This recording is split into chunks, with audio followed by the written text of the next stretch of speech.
Welcome to Season 7, the NGO Grit. This season, Just Talk Therapy podcast brings you the stories of some amazing people who dedicated their time, money, energy, etc. selflessly, just for a cause. They held humanity first and thus made a difference in their own ways. Today, we have a very dynamic guest with us, Mr. Kedar Sohoni from Mumbai. Welcome to the show, sir. Thank you so much for having me. Welcome and thanks a lot for your time. If you could share with us about yourself and the NGO. Certainly. Uh, my name is Kedar Sohoni. I run a non-profit called Green Communities Foundation. I started this about 5 years back, and Green Communities Foundation is in the area of waste management, and we work in the city of Mumbai, and we also have a rural program which we run in Raigad district of Maharashtra. So that's a little bit of a background about Green Communities Foundation. That's wonderful. And if you could just elaborate a little about the work part, like waste management is a very commonly used word we often listen and read also, but actually what it is. Yeah, so all of us uh, are waste generators, right? So whatever we do in our daily lives, we generate a lot of waste. Now that could be in the form of food waste. So it could be just, for example, vegetable peels, fruit peels, some leftover food, and so on. So that's one type of waste that we generate. Then, of course, there is uh, a lot of inorganic waste, or what we all know now is as plastic waste or paper-related waste, cardboard, electronic waste, and so on. And then, of course, there is a lot of biomedical waste. So it could be sanitary waste or diapers and things like that. So there are different types of waste that we generate, and that quantum has only been increasing over the years, as we can see. As we start consuming more and more products, more often we just land up generating a lot of waste. Now, a lot of people are in some ways unsure of how they should be treating their waste. Some feel that if they just put all of their waste in a dustbin, they have done their job, which is partly true. If they are not littering here and there, then of course it's a good thing. But actual management of waste involves correct segregation of the waste at source, and then ensuring that each component goes in the right direction. So, for example, if there is food waste, then the simplest and most ideal solution probably is to just convert that into compost or manure. Um, then your inorganic waste, like plastic and paper and cardboard and so on, that is best recycled into fresh material. At the same time, if we mix all of our waste, then it kind of becomes useless, and then it has to be sent typically to a landfill or a dumping ground. So what we try to do is educate consumers in terms of how they should be segregating their waste correctly and what they should be doing about that waste. So that, in a nutshell, is what waste management is all about. And then we engage with communities to implement these kind of programs.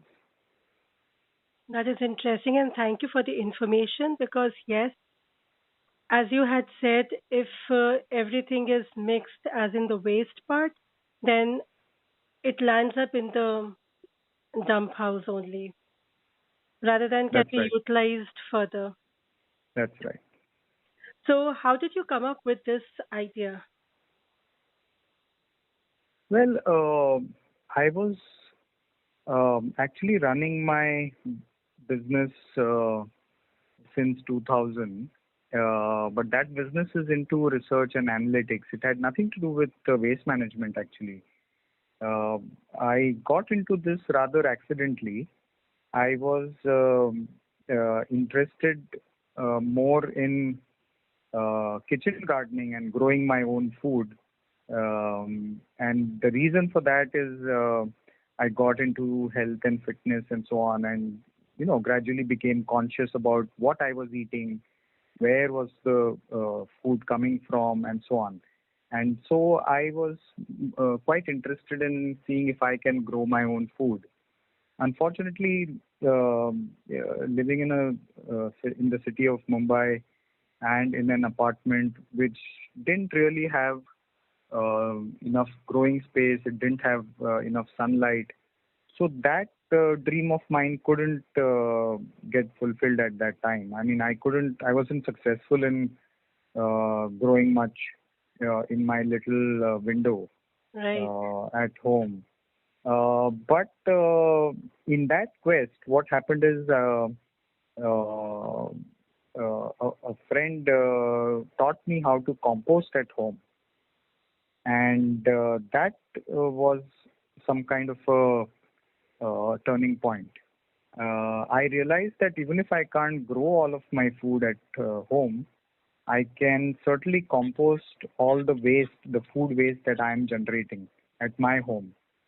So that gave me a certain amount of satisfaction, and I started, composting my food waste, and it was quite a fascinating journey for me, because just the fact that when I witnessed food waste getting transformed into really earthy, nice compost, which can then be used to grow more food, was an absolutely fascinating thing for me. And then I just stuck on to that, and so one thing led to the other, and uh, the business that I was running got acquired by another company.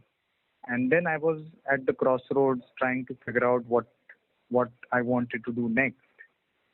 And by that time, I had really gone deep into not just composting but waste management as a topic.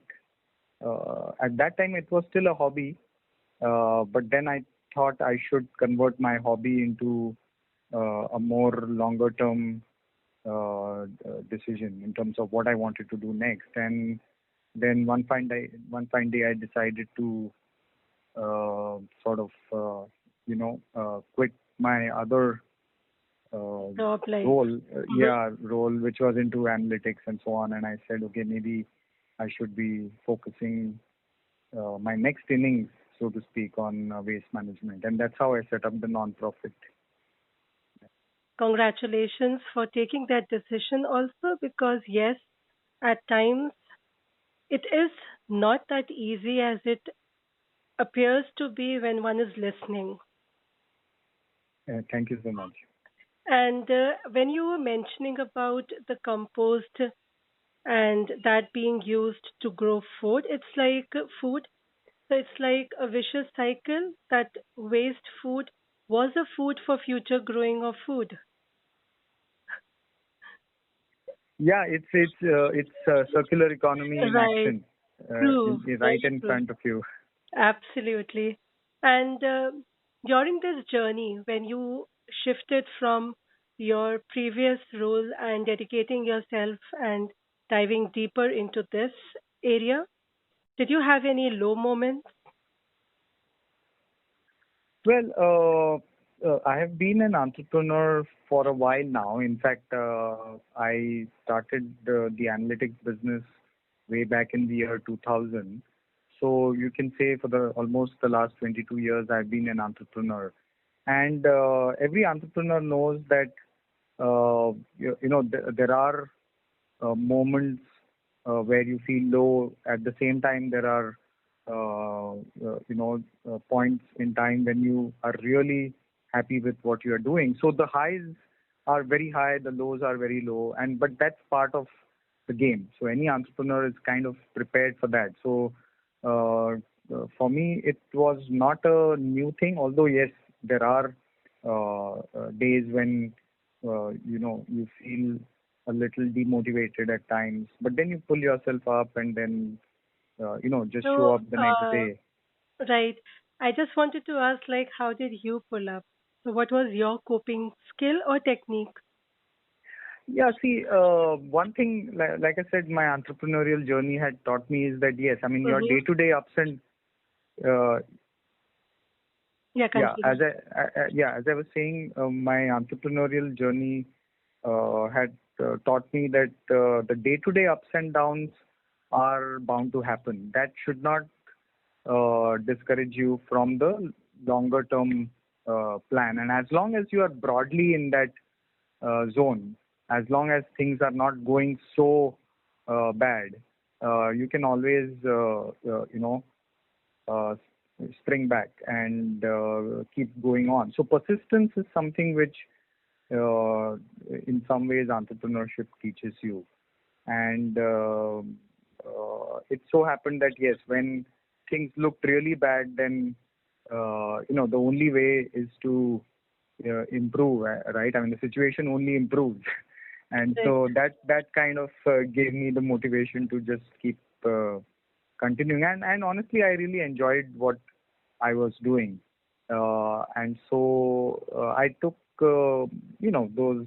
With a pinch of Um, salt, I can say. yeah, and just took them in my stride, and then yeah, I mean things luckily worked out as well. So, what I So understand is yeah, like your patience, persistence, and pausing at times, but pursuing it towards your goal, that made you just the momentum kept on moving like. yeah, and one has to be prepared that things are not going to be rosy all the time. So as long as you are not expecting everything to go right, uh, then there is no problem. So you don't suddenly feel surprised that oh, there is something which has gone wrong. As long as you're prepared that yes, some things will go wrong, some things will go right. Broadly, you have to be on track and then keep pushing and going towards your goal. As long as you are prepared for that, you are expecting that. I think everyone should be fine. That's a very valid and a good point that you have shared. That besides all the other qualities, every entrepreneur or everyone who is starting some business or an NGO work, or in fact for any work, but preparedness makes one a little confident also. Yes, they knew about it and they just need to keep on moving. That's right. Yes. Thank you for that advice. And who was your support system when you took the decision to switch and in this journey? Well, of course, my immediate family was the big support system. So whatever I decided to do, my family, my wife, children, my father, my sister, and her family, all of my immediate family, they were all supportive of whatever I was doing. That was the immediate support system. But waste management itself is a sort of a close knit group, and there are some amazing people in this space. And personally, I didn't have any formal education in waste management or environment science or anything like that. So my source of information, apart from the internet, were these people who are all across the country, the world, and so on, and they all, in some ways or the other, guided me directly or indirectly. And whatever I learned was primarily through interactions with people who have been working in this space, and some of them for decades.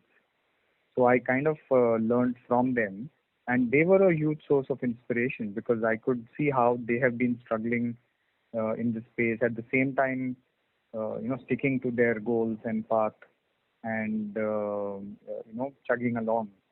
So they were a source of not just inspiration but knowledge and guidance. So I'm really thankful to all the people who helped me along the way. That's nice of you, and it's really hats off to each person that is dedicating their life in this bigger cause. I would really thank everyone who helped you. And it says that where there is will, there is way, and your will was very strong enough, and you found your way. That's true. I'm also very thankful to all my mentors and friends in this space. Anything you would like to tell the youth, especially? Well, so waste management is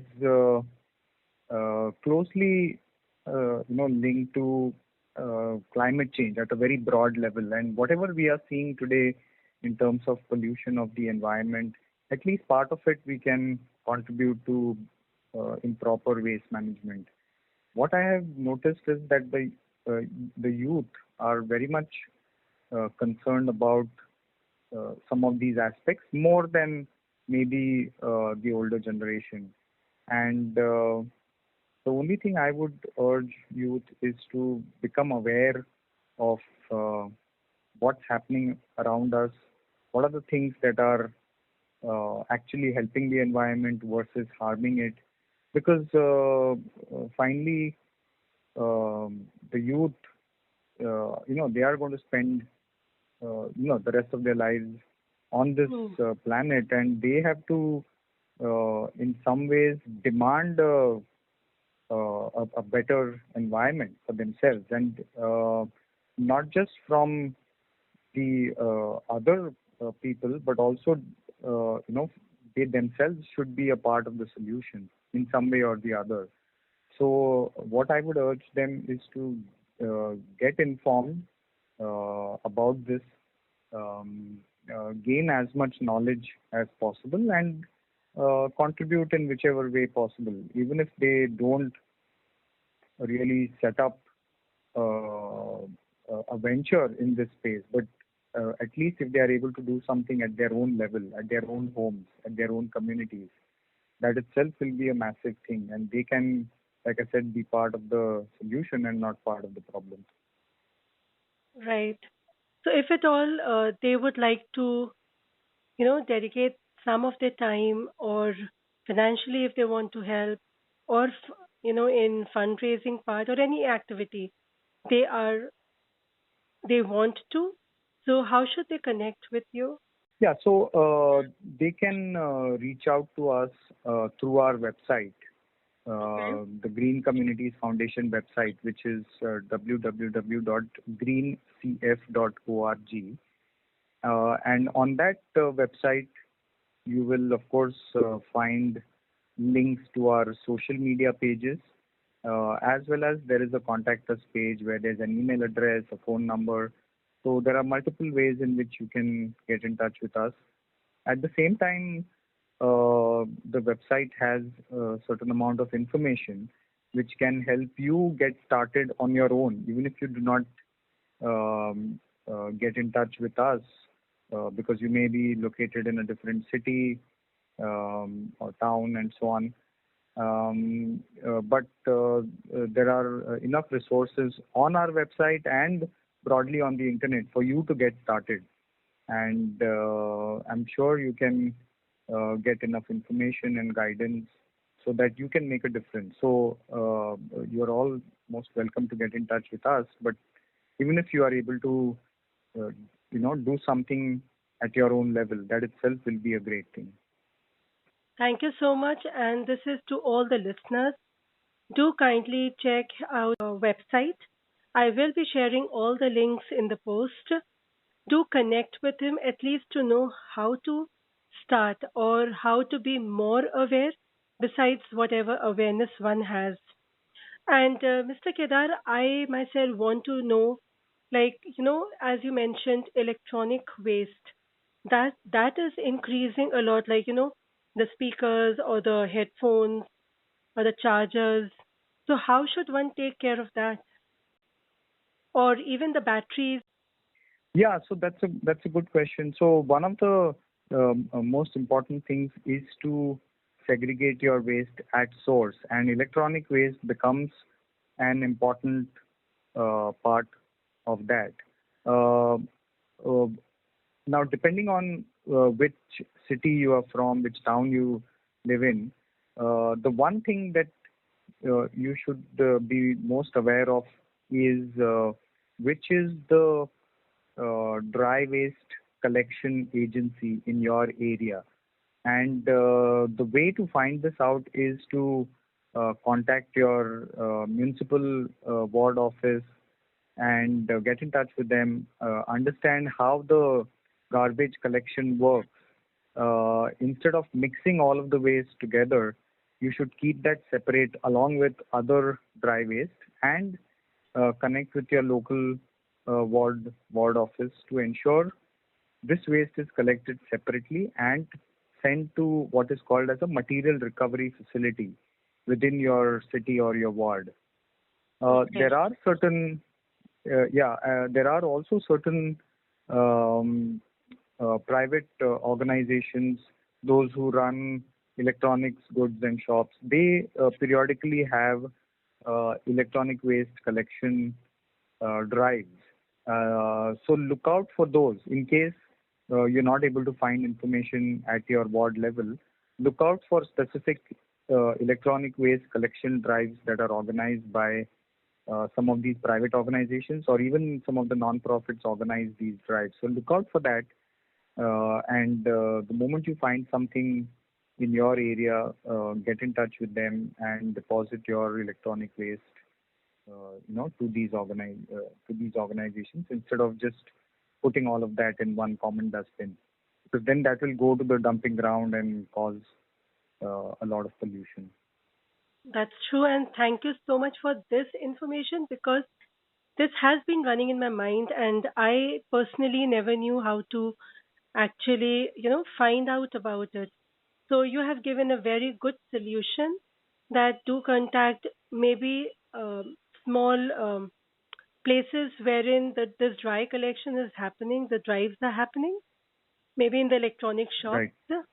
That's right. That's right. That's wonderful. So you all also go out and collect in the maybe in some buildings or something like that. Do you have that Ye- provision?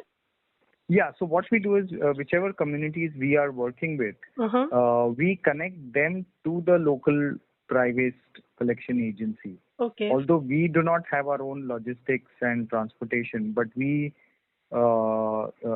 connect communities with these material recovery facilities and ensure that the waste is getting channelized in the right direction. So that's part of the work that we do along with communities. I will be contacting you soon for this and Sure. maybe spread the word around and share this podcast so that people know how to actually segregate and create a very safe and healthy environment. Absolutely. Thanks a lot. And before we end, would you like to share anything? Any memory, anecdote you have which is memorable during this journey? Yeah. In fact, what happened is as I was, implementing waste management at our society, um, we got in touch with the team at the TV show called Tarak Mehta Ka Ulta Chashma. I think a lot of the listeners might be aware of that show, and they have a very interesting show where they it's a community that they depict in that TV show. At the same time, they take up a lot of environmental causes and they engage with communities that do that. So we actually had the privilege of having the Tarak Mehta team come to our society, Okay. which was doing waste management.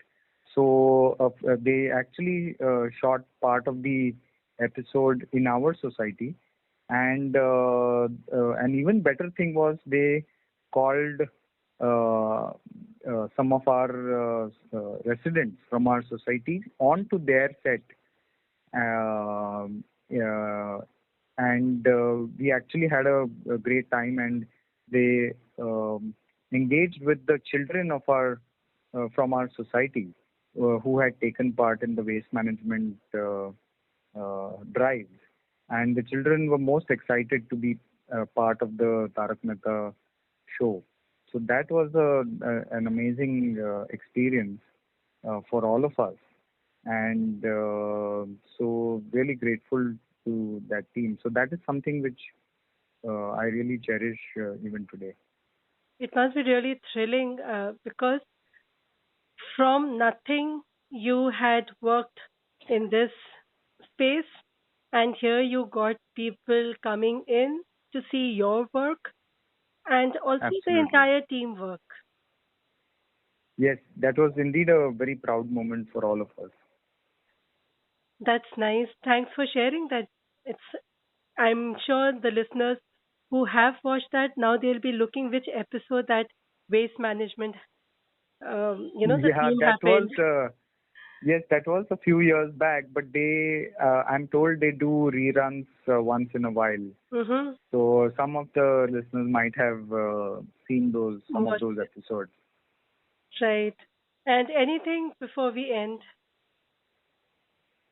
Yeah, so the only thing I would urge all the listeners is to get informed, understand this space, understand how the environment is getting impacted because of our actions, and change some of the beliefs that are there in your own minds. Because if the belief changes positively, then the behavior will automatically follow.